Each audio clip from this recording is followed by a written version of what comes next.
Assalamualaikum warahmatullahi wabarakatuh. Perkenalkan, kami dari kelompok PPL SMP Negeri 2 Telang yang beranggotakan Dorothea Berta Aurora, Hana Rahmati Kasari, Muhammad Hamam, Rini Wulandari, Rizanti Amalia, dan Wirdiatu Syifa. Pada kesempatan kali ini, kita akan membahas mengenai hasil diskusi kelompok kami tentang video pembelajaran diferensiasi. Yuk kita mulai. Baik, sebelum menganalisis video mengenai pembelajaran berdiferensiasi, alangkah baiknya kita mengetahui apa sih pengertian dari pembelajaran berdiferensiasi itu sendiri. Ya, secara garis besar pembelajaran berdiferensiasi adalah upaya menyesuaikan proses pembelajaran untuk memenuhi kebutuhan belajar peserta didik dengan berdasarkan keputusan atau serangkaian yang masuk akal.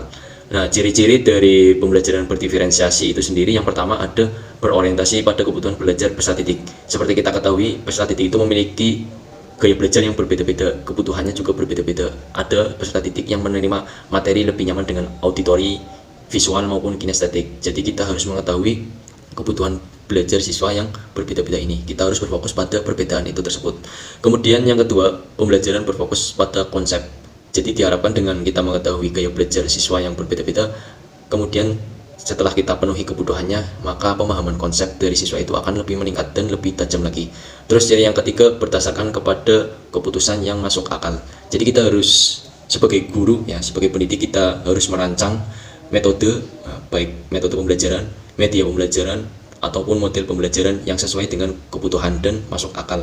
Dan dalam merancang tersebut harus mengundang siswa, artinya bisa membuat siswa menjadi lebih tertarik lagi, dan sehingga tersambung dengan ciri yang keempat, yaitu terciptanya pembelajaran siswa yang aktif. Jadi dengan kita menyusun model pembelajaran, metode, baik media pembelajaran dengan masuk akal sesuai dengan kebutuhan, diharapkan siswa akan menjadi aktif dan partisipatif lagi. Kemudian ciri yang terakhir, evaluasi kesiapan diakomodir dalam kurikulum. Jadi tujuan adanya pembelajaran berdiferensiasi ini bertujuan untuk mengakomodir, ya, kebutuhan siswa atau peserta didik yang begitu bervariasi, baik dari gaya belajarnya maupun latar belakangnya. Kita harus akomodir dalam proses pembelajaran sehingga tercapainya tujuan pembelajaran yang baik.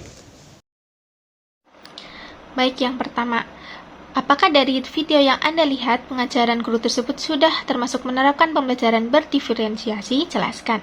Ya, berdasarkan hasil diskusi kelompok kami bahwa guru tersebut sudah menerapkan pembelajaran berdiferensiasi. Mengapa? Hal ini karena guru tersebut pada saat memulai pembelajaran dijelaskan tentang tujuan pembelajaran. Selanjutnya, guru memberikan soal yang mana soal ini digunakan sebagai pembentukan pemetaan dari kesiapan belajar. Nah, hasil dari soal tersebut dikelompokkanlah untuk memetakan kesiapan belajar peserta didik dengan membentuk 3 kelompok, yang mana kelompok tersebut mempunyai kebutuhan pembelajaran yang berbeda, sehingga guru bisa memberikan pembelajaran berdasarkan kebutuhan dari setiap kelompok. Selain itu, pada saat pembelajaran juga guru menerapkan pembelajaran atau memvariasi pembelajaran, yaitu dengan memberikan ice breaking, sehingga peserta didik tidak merasa bosan pada saat pembelajaran. Oke, untuk pertanyaan kedua, yaitu apakah guru tersebut telah tepat dalam mengelompokkan dan mengapa? Jadi berdasarkan diskusi kelompok kami menyatakan bahwa guru tersebut sudah tepat dalam mengelompokkan peserta didiknya. Nah, hal ini dikarenakan pada awal pembelajaran, guru tersebut telah melakukan pemetaan peserta didik dengan memberikan 3 soal, di mana hasil dari 3 soal tersebut terbentuklah 3 kelompok peserta didik dengan kemampuan yang berbeda.